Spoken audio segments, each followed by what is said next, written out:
there's a question that has come through from the email. It states, "Hello, I hope this email finds you well. My name is Radal Delvans. I am an author of Christian fiction from California, and I have been following and watching your organization's videos and other content for a few weeks now. I consider myself a Christian Gnostic, in that I believe Christ is the Son of God. However, I don't believe the God of the Old Testament to be the one who sent him. Rather, I believe the true God to be the one spoken of by Jesus in the New Testament.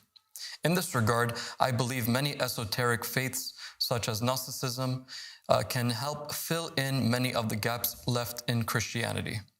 I have been studying theology and different stories of creation for quite some time, and I had a question I thought you could perhaps answer.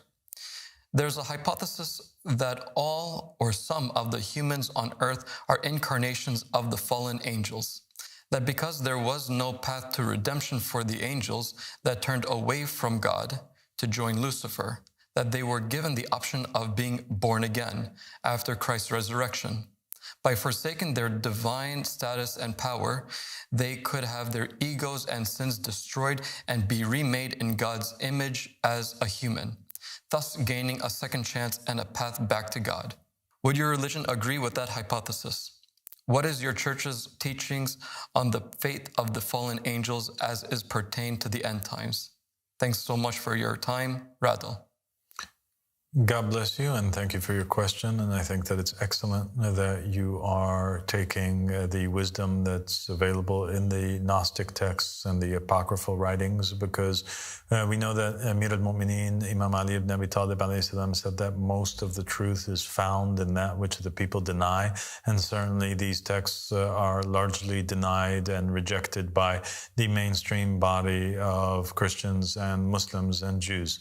And so that's excellent. As far as his hypothesis goes, that's a very interesting one. And for us, we would agree with that because we believe that there are angels, good and bad, not just the fallen ones or the ones that come from the seed of Satan or the ones that followed the shaitan or follow Satan or have a pledge of allegiance to Satan. But we believe that also the good angels, many of them incarnate on earth, especially in this day and age, and for various reasons. So we believe that sometimes they incarnate on earth due to mistakes that they have committed, and we have narrations from the Ahlul Bayt alayhim salam that speak about two angels by the names of Harut and Marut, and the narrations have said that these two angels, they were speaking bad about mankind, looking down upon mankind, not being able to understand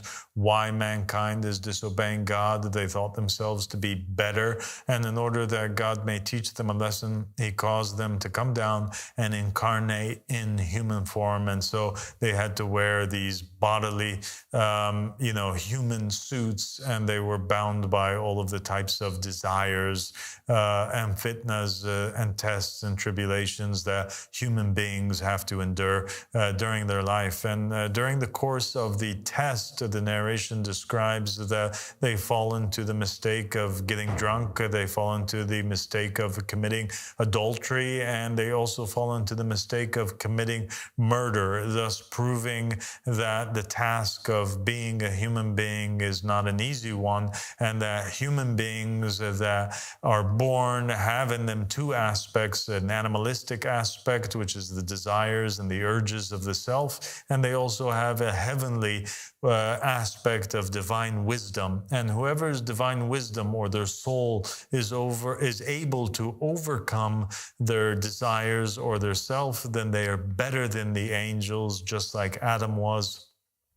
Hence why God commanded the angels to prostrate and obey Adam, and he was given authority over them, while those who were born into the human body and their desires or their animalistic instincts were the ones that overcame the divine wisdom that they had inside of them, then these individuals or these human beings end up becoming worse than the animals, because they had that which the animals don't have, and yet they behaved in the same way that the animals do. And so we believe that angels make mistakes. They made many mistakes. They objected to the very creation of Adam and questioned it in the Holy Quran with God. And some of the narrations state that as a punishment for that, they were condemned to to circle around the heavenly Kaaba, or the heavenly temple that exists in the fourth heaven.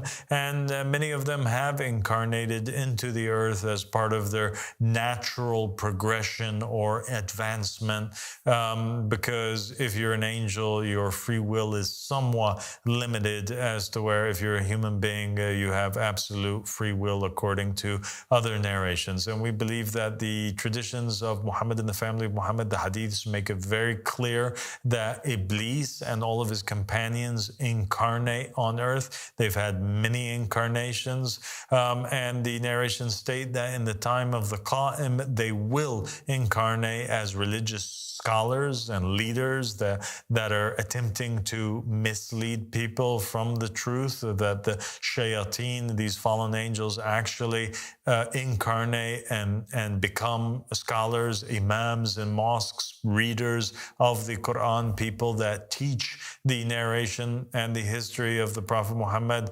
They're disguised as these righteous beings, but really they're devils or fallen angels.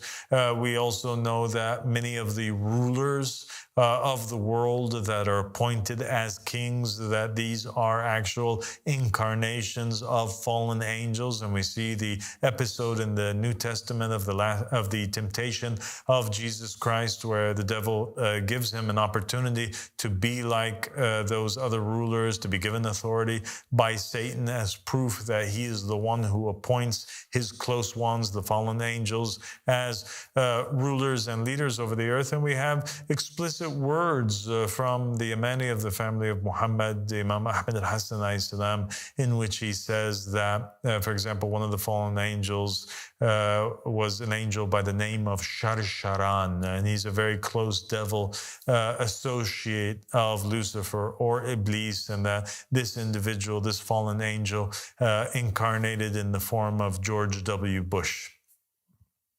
And we also believe that narrations state that the Qa'im will come and he'll have with him Gabriel, and he'll have with him Michael on his right and on his left, and that Raphael and that many of the other angels that are good angels, they incarnate in human form in order to support the Qa'im. And certainly we have in this dawah with us many of those angels that have incarnated in human form, and some of them recognize themselves and have memories of their previous life. Others don't, and the Qa'im knows all of them.